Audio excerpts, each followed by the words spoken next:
Bedakan hakikat sholat dengan zahirnya sholat. Dua-duanya harus dipakai, baik zahirnya sholat ataupun hakikatnya sholat. Zahirnya sholat kita sebut syariat,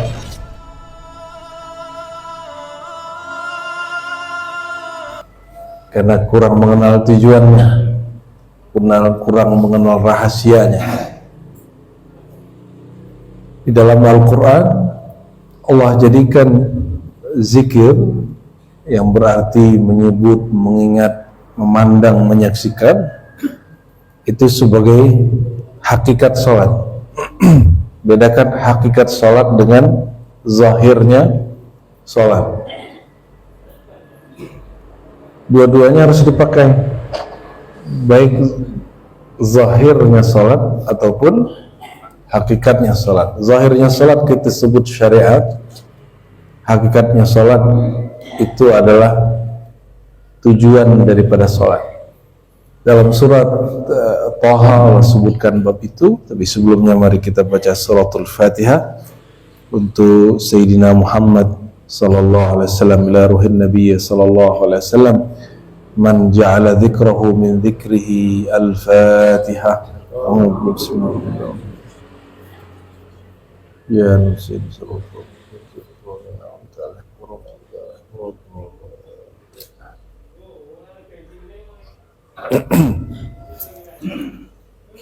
Zikir, apa tadi arti zikir? Menyebut, mengingat, memandang, menyaksikan. Menyebut nama. Mengingat, apa yang diingat? Ada yang ingat zat Allah? Tadi sholat subuh ingat zat Allah nggak? Apa yang diingat? Apa yang diingat tadi? Kalau zat Allah dapat diingat, berarti dia benda. Betul nggak? Karena kalau kita mau ingat, pasti mengingat sekarang pakai pikiran. Kalau ingat pakai pikiran, pasti dia benda.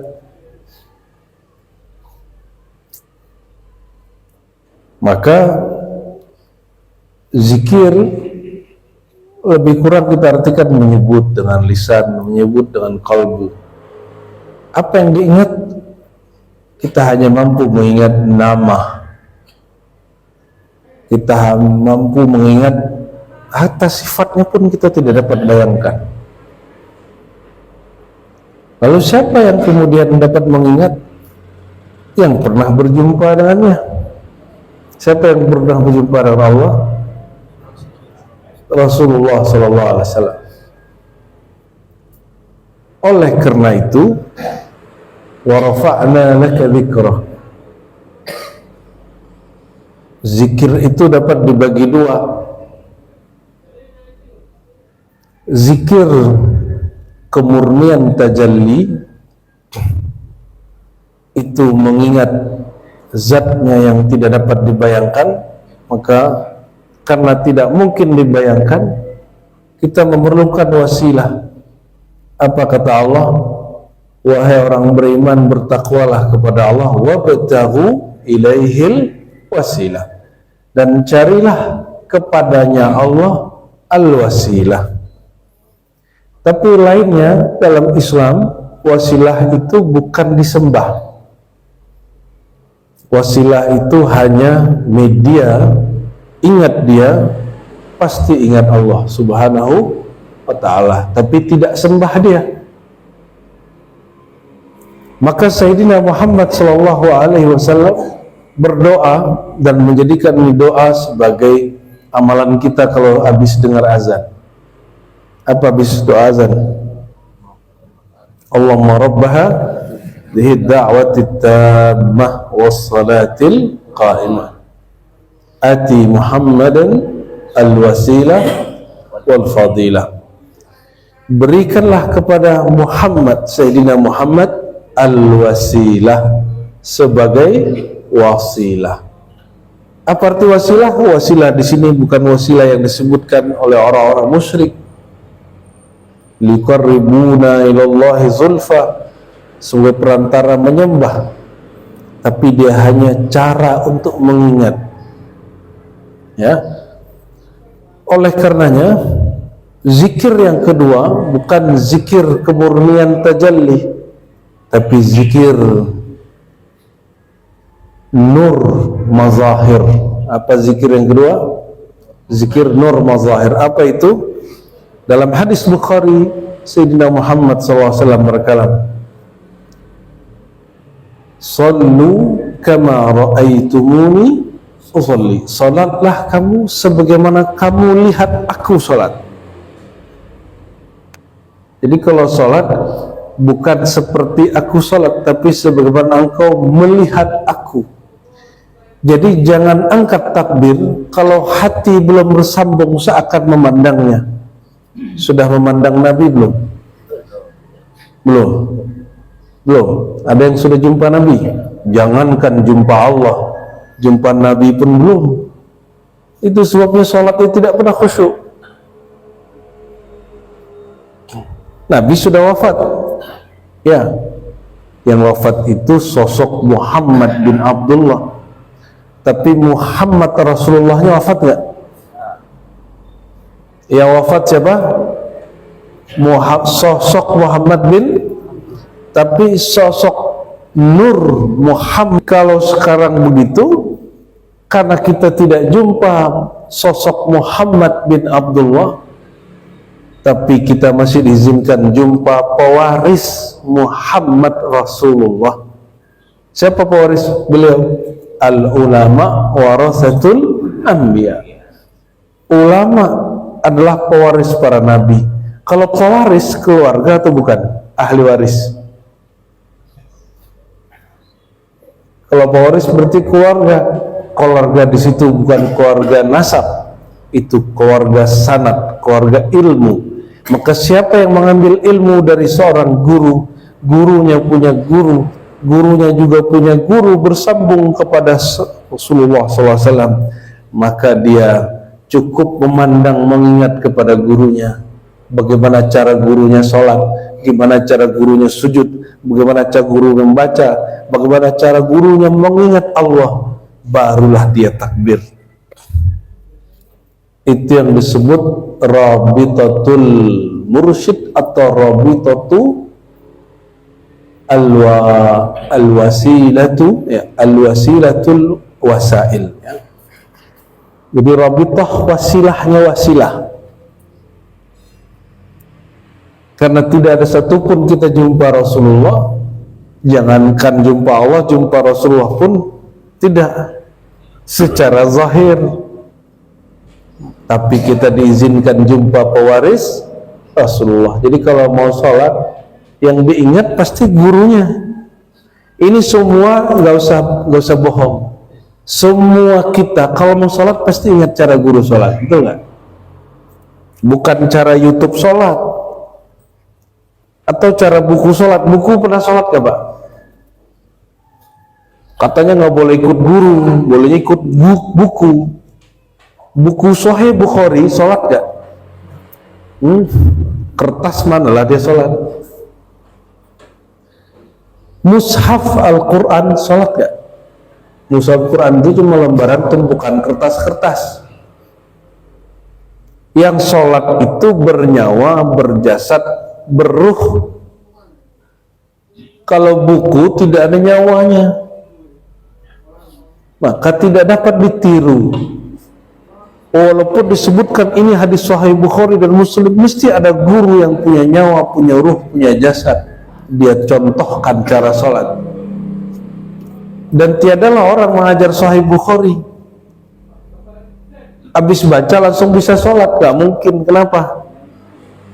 Jangankan orang yang baca Sahih Bukhari, pengarang kitab Sahih Bukhari sendiri pun seorang manusia dan dia berguru. Dia menirukan cara guru sholat. Imam Bukhari itu punya guru namanya Al-Humaydi. Humaydi punya guru namanya Syafi'i. Sufyan bin Uyainah. Bersambunglah nanti kepada para tabi'in dan lain sebagainya. sampai ke sahabat Nabi. Itulah yang dimaksud oleh Imam Fudail Iyad ketika beliau menjelaskan makna wa rafa'na laka dzikra. Ini surat apa nih wa rafa'na laka dzikra?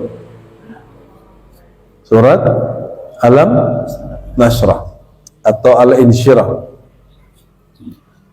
Wa rafa'na laka dzikra, dan kami angkat bagi engkau ya Muhammad zikraka. Zikir menyebut namamu, mengingat sosokmu, mengisahkan ajaranmu.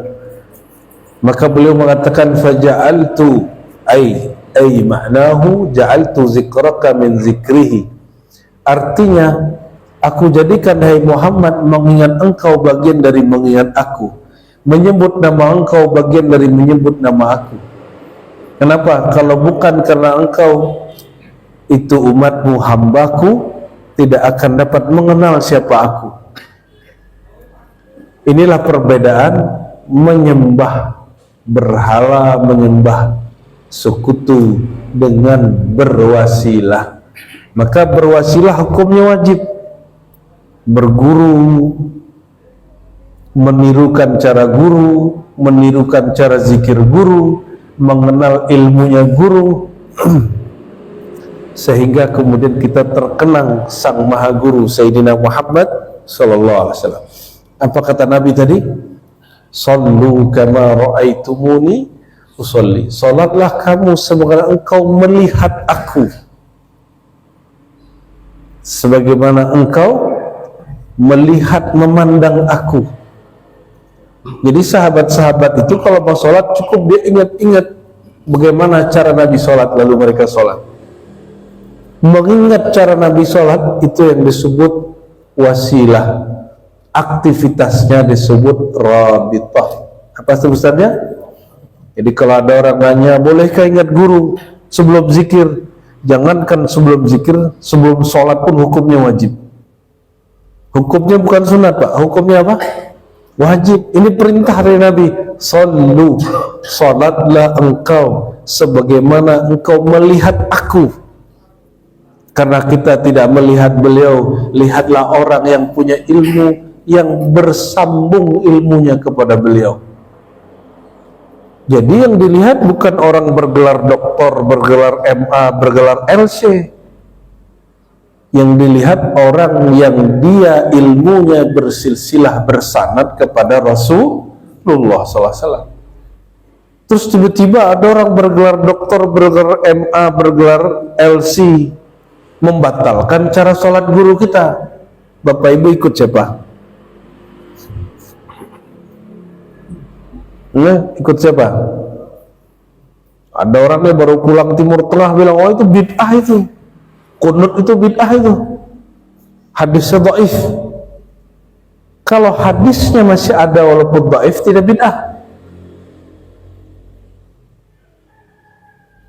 Imam yang berkunut, betul satu-satunya imam yang berkunut dari 4 imam, Imam Syafi'i.